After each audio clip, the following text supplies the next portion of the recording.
Estamos de volta com o programa Saúde em Foco. Hoje a gente está finalizando aí a nossa semana de segurança do paciente. Estamos na meta 6, né?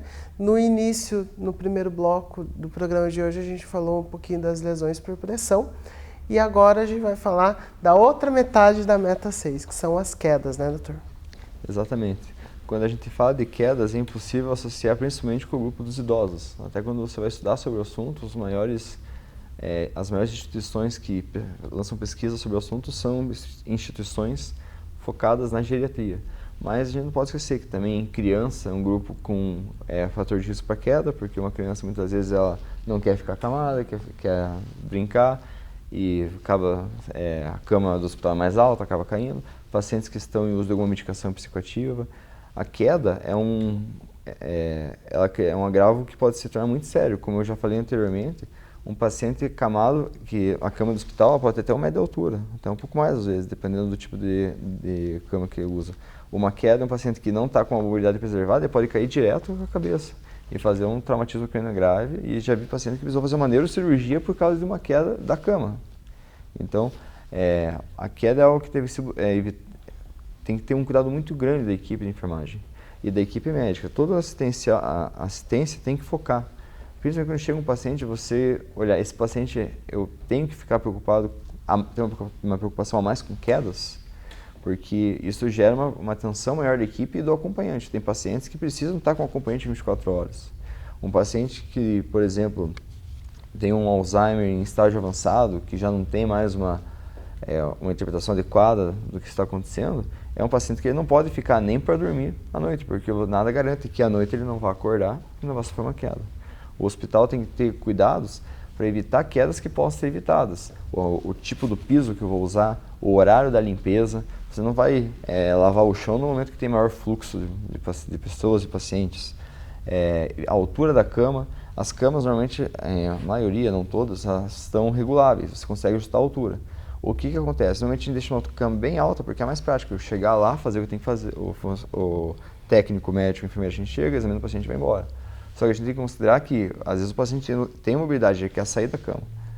Então, ou às vezes o paciente é um pouco agitado, você vai deixar a cama alta, um paciente tem risco de queda, tenta baixar o máximo que se puder, tem a escadinha para ele descer, mas são todos cuidados. Tem as macas que tem a trava de proteção, o paciente não cair à noite. Você não tem que usar para todos, mas os pacientes que têm uma necessidade, você tem que tomar todos esses cuidados.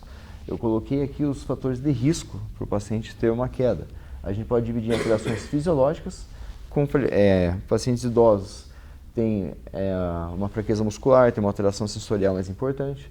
A gente tem causas fisiológicas que diminuem a força muscular, fraturas, por exemplo.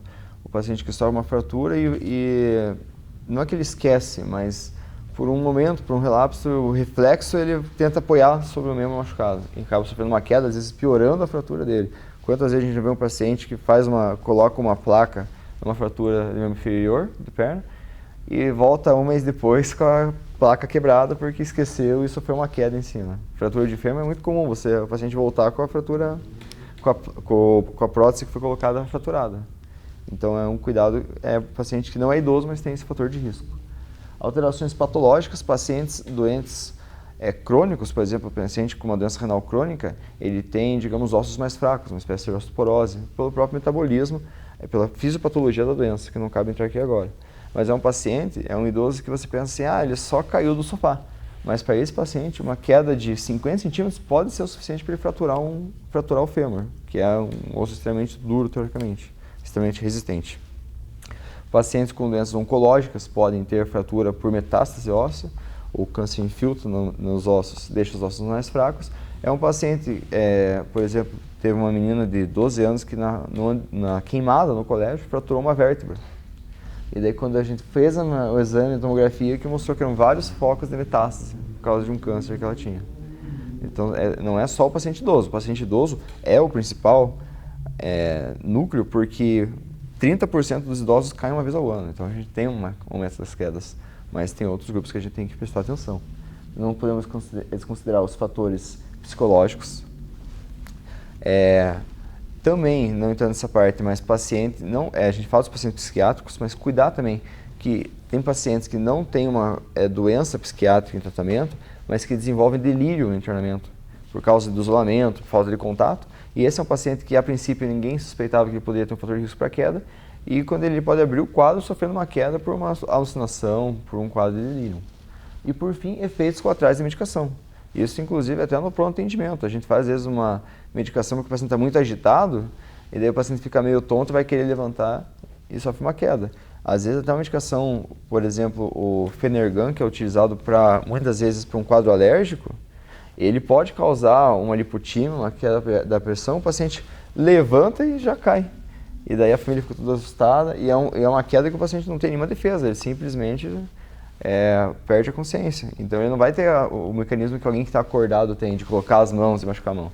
Ele vai com o que tiver para cair primeiro, e pode sofrer uma lesão bem séria. E essas alterações são intrínsecas, são dos pacientes, mas a gente tem alterações extrínsecas. A mais importante é no meio ambiente, a altura da cama, a quantidade de mobília que vai ter num leito. No hospital a gente tem que ter o que é essencial para o paciente, não pode ter muita coisa ali, porque às vezes o paciente, até para mobilizar a maca, para atrapalhar, imagine o paciente vai caminhar, tropeça e bate a cabeça num cômodo que não tinha necessidade de estar ali. Por fim, o tipo do piso, do material que o hospital vai utilizar.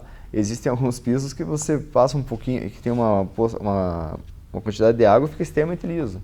E no hospital, onde volta e meia vai acontecer ter um sangramento, ter sujeira, vai ter que limpar frequentemente, não pode ser um piso que facilite quedas, né?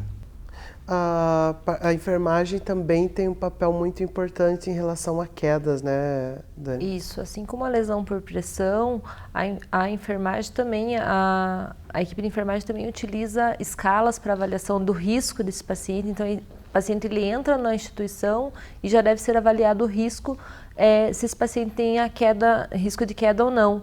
A gente utiliza uma escala que é a escala de Morse, que ela é utilizada para avaliar se esse paciente tem risco, e aí você vai instituir quais são os cuidados. Então, a elevação da grade desse paciente, ter o acompanhante ao lado, orientar o familiar, orientar o paciente sobre o risco de queda, chamar a equipe de enfermagem se precisar levantar da cama para ir ao banheiro, se precisar levantar à noite, deixar uma luz auxiliar. Então, são cuidados que a gente tem para minimizar o risco. Como o doutor comentou, algumas medicações elas são um potencial risco para esse paciente ter a queda. Então é importante sinalizar isso no prontuário do paciente, que isso pode alterar o nível de consciência desse paciente e ele pode acabar tendo uma queda do leito, uma queda dentro da instituição. Então isso é um dos principais incidentes que ocorrem dentro das instituições de saúde e ela precisa ser notificada. Todo paciente que cai, a gente tem que trabalhar com a notificação, até para que a gente possa ter essas medidas de prevenção intensificadas dentro das instituições de saúde. Eu acho interessante também que a gente tem uma classificação para quedas, que quando a gente pensa como que eu posso prevenir quedas na assistência de saúde, existem 3 tipos de queda que a gente considera. As quedas acidentais, que a gente pode evitar, como eu falei, pelo tipo do piso, pela mobília no quarto, pela altura pelas grades de proteção. Tem as quedas não antecipadas, que realmente é um ponto que é muito difícil de você evitar. Um paciente que desmaia, que tem uma síncrose, não tem como evitar um paciente, como prever um paciente que tem uma crise convulsiva, muitas vezes você não consegue no momento prever. Você não vai, o paciente tem epilepsia, vai ficar o resto da vida na cama, porque tem risco de convulsão. Não, mas ele tem um risco maior de quedas. E as quedas antecipadas, que é um paciente que já tem uma alteração da locomoção, um paciente que já tem uma alteração sensorial, que esse paciente eu consigo evitar. É essa parte que as escalas têm uma função importante, que as escalas são feitas para ver quais são os pacientes que têm risco de queda antecipada. Esse é um paciente onde eu consigo agir melhor para evitar quedas nele, as quedas. Porque as quedas elas acabam tendo várias consequências, não só piorar a lesão do paciente, mas aumenta o tempo de internação, aumenta o custo do tratamento. Muitas vezes vai ter que ir um procedimento cirúrgico, às vezes pode ter que ir para uma UTI, um procedimento neurológico extremamente dispendioso para o paciente, para o hospital, para todo o sistema de saúde. Gera uma ansiedade da equipe, porque aí toda a equipe daí fica focada naquele paciente, risco de queda, e às vezes acaba esquecendo outros pontos importantes. Sem contar que leva também a diminuir a credibilidade do serviço. E às vezes não é culpa do funcionário, mas o funcionário fica com peso na consciência para ele e pode atrapalhar não só o trabalho do funcionário, mas a qualidade de vida. Ninguém quer ter na cabeça que um paciente precisou fazer uma drenagem do hematoma porque não olhou o paciente no momento, entendeu? É muito maior do que só já é grande o risco para o paciente, mas aborda muitas consequências além disso. Lembrando que essa queda não pode ser só no leito do paciente, às vezes em ambulatórios, com grande quantidade de pessoas pode ter queda também. Em centros de imagem, onde o paciente vai fazer, às vezes, teste de esforço, é um local de risco de queda de paciente, porque às vezes no teste esse paciente ele pode acabar passando mal e tendo uma queda. Então é importante ter esse preparo, esse cuidado de avaliação desse risco em todos os ambientes dentro das instituições de saúde. É muito interessante a gente considerar que tem a saúde, eu falo medicina, mas a saúde como um todo, tem várias pequenos detalhes que a gente tem que considerar, minúcias. Uma delas que eu nunca tinha parado para pensar, até começar a estudar mais a fundo esse tópico, é na parte da estrutura do hospital, como que você planeja um hospital. É toda uma ciência que existe para você ver onde vai ser uma UTI, onde vai ser um centro cirúrgico, como vai ser a fila de espera, a sala de espera, os consultórios. E isso é algo muito recente. Então, tem muitos hospitais hoje onde a gente trabalha que eles são, na verdade, totalmente propícios a ter quedas, cheio de rampas íngremes, escadas, são de verdadeiros labirintos que o paciente acaba, às vezes, se perdendo. Mas você vai ver, é muito fácil o paciente sofrer uma queda e demorar para chegar alguém até localizar ele. A importância de corrimão também, da rampa que dá acesso, o piso, é um planejamento para quem vai trabalhar em instituição de saúde, quem trabalha na gestão, tem que ter esse planejamento aí de como que vai organizar a sua saúde. Hospitais que têm vários andares, às vezes isso causa um risco, às vezes até do paciente cair, ir no parapeito, acabar caindo do parapeito das janelas dos hospitais, às vezes sai olhar e acaba tendo queda, então isso é um risco bem elevado dentro das instituições. A gente tem os pacientes psiquiátricos ou que estão em curso de delírio, são pacientes onde você não pode considerar, é só tal piso bom, não tem mobília, você tem que considerar a janela, qual é o tamanho dessa janela. Não, o de pé dá pra fazer Eu já vi um hospital que era no quinto andar, eu acho que vou ter que sair daqui. Não tinha grade na janela. Do quinto andar, estou entrando Posso ficar aqui? Só desconecta lá, né? Aberto no quinto andar. Então a gente tem que tomar uns cuidados que estão sendo nas causas antecipadas, mas entra até onde eu vou alocar o paciente no hospital.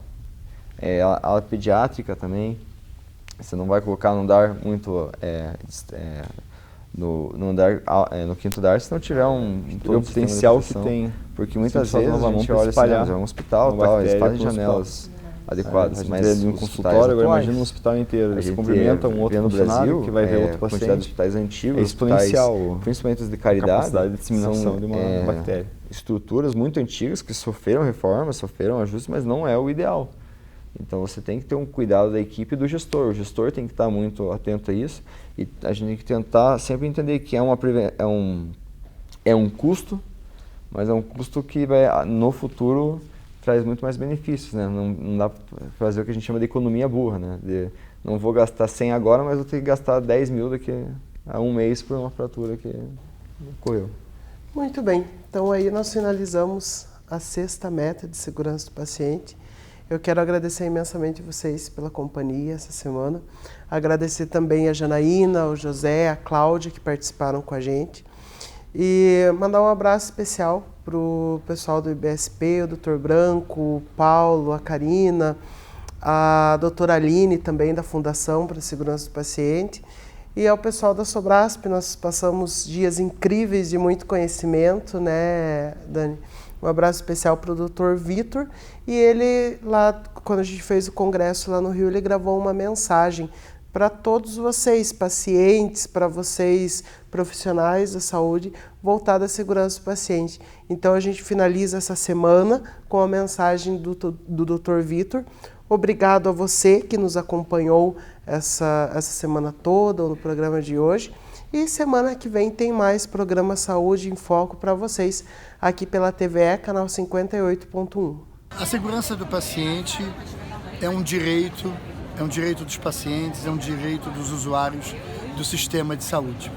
Alcançar um cuidado seguro não é obra de um indivíduo, não é obra de uma única equipe, na verdade é obra dos profissionais de saúde, é uma obra dos gestores, mas que também conta com a participação fundamental também dos pacientes, que podem colocar suas dúvidas, suas observações sobre o cuidado. Então, na verdade, atingir o cuidado seguro depende de uma articulação, de uma conversa, de uma estruturação de mecanismos onde pacientes também possam participar, onde a gente possa facilitar o engajamento dos profissionais de saúde e também a participação fundamental dos que detêm recursos, que são os gestores.